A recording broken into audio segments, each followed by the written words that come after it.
What is going on, guys? Judo Sloth here, and welcome back to the Clash of Clans Beginners series. Today we are focusing on what is farming.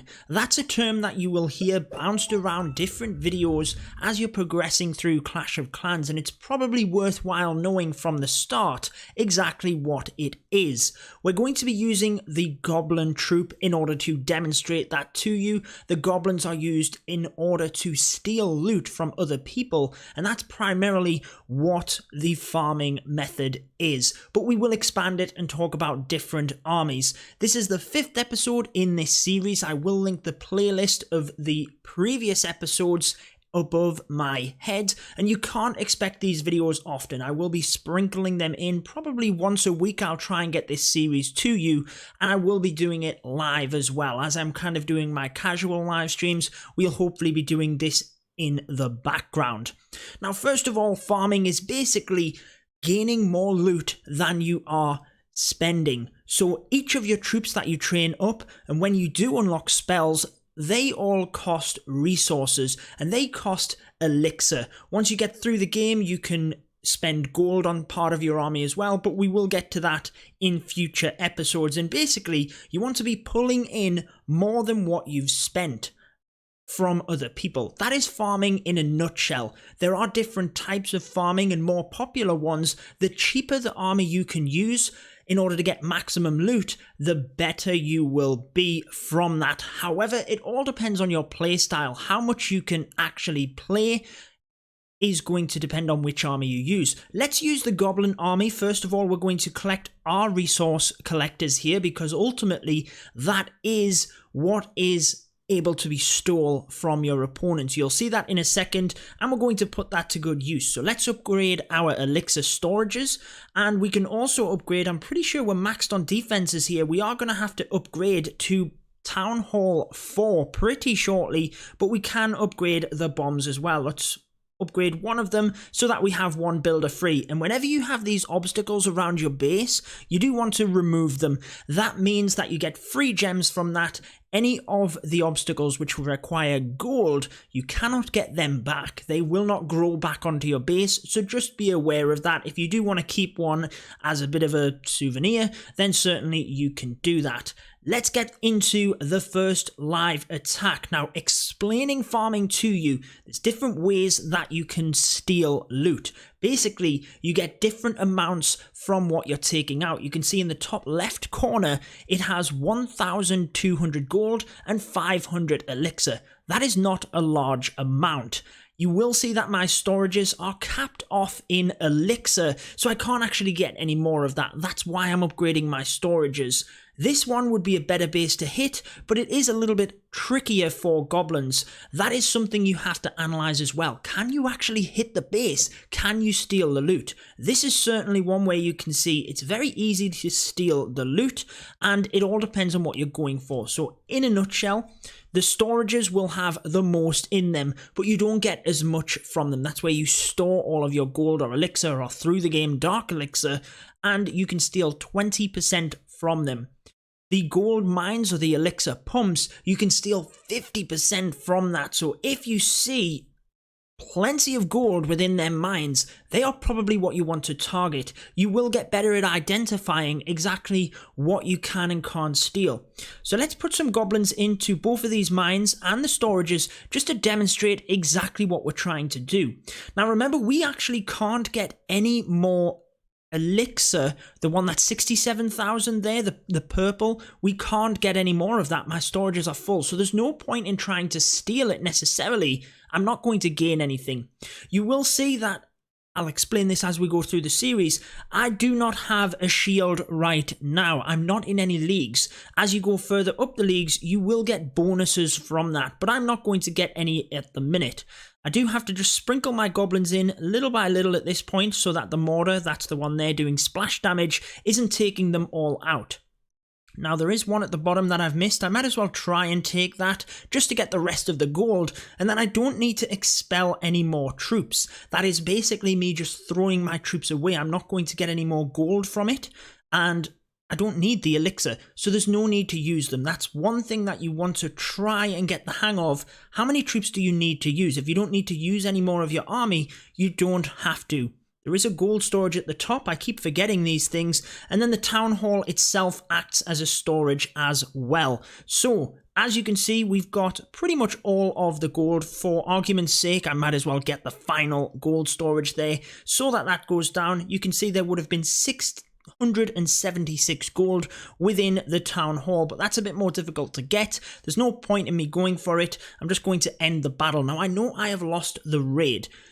Really, when you're farming, it really doesn't matter too much. Yes, you want to win as you go further up the leagues, and you can get stronger bases with more loot. You can get more bonus from that, but ultimately, it's not going to do a whole lot for you. It's the loot you're after when we're talking of farming. Once we get into strategy and attacks, that is completely different. So as you can see, we got a good few thousand gold. We didn't spend any, so that was a profitable raid.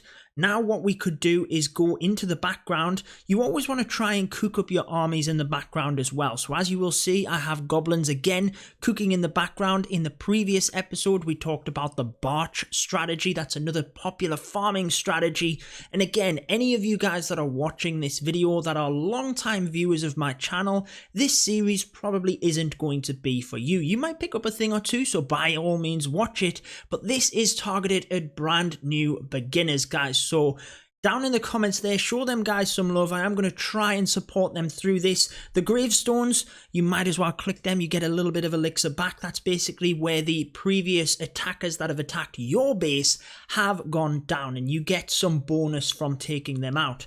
Let's do one more attack and then we're actually going to call it there for this video. Again, you can see in the top left corner, 823 gold, 941 elixir. For me, that's not a very good profit margin. You want to keep pressing next until you find something a bit more substantial. This one, 7,000, would take me to my maximum amount, but again, it's not the easiest thing to get to. In fact, it is very easy to get to. What am I talking about, guys? You do have to think about what you're going for. Now, the goblins, they are resource targeting troops. So what they're going to do is target the resources first. You will see there's two cannons at the top there. That's these buildings, the mortar and the archer tower. They're at the other side of the base. They're not going to touch my goblins, so actually I can put a good few of them in here. There's probably a bomb here which is going to take out my goblins, but I'll put a few in. They will chip through that wall, and then they'll slowly take the gold out of there. And again, they probably will take out that town hall. They might be just within range of the mortar there, but I might be good. So again, this base is a very good, profitable base, because as you can see, the goblins are actually able to take out a lot of buildings there out of the way of defenses. They can just slowly chip away and do what they need to do. Get the amount of gold that I need in order to maximize my loot. So I might as well take the win. I'm just cautious of how many goblins I put in here, just because that mortar is doing pretty significant damage. And at this stage, as you can see, there's 2 minutes left. I really don't have to worry about that. Let's put a few more in here just to try and get these gold mines. I'm trying to spread my goblins a little bit. You might see how I'm putting some at the bottom next to the gold mines and some next to the elixir storages at the top. That's basically to spread the fire of the mortar so that it cannot focus on all of my troops and take them all out. So at this point, elixir is maxed. I might as well try and get that extra 1,000 gold, which they are getting right now. That is going to be game over for this defender. I've taken pretty much all of his loot at this point. There is some elixir down the bottom here in this collector, but I don't need it. My storage is maxed, so I can exit the battle without using any more goblins. So there we are. We did get the victory with that almost 7,000 gold. That takes us to almost our maxed storage amount, which is only 80,000. And then from there, you can go ahead and upgrade your base.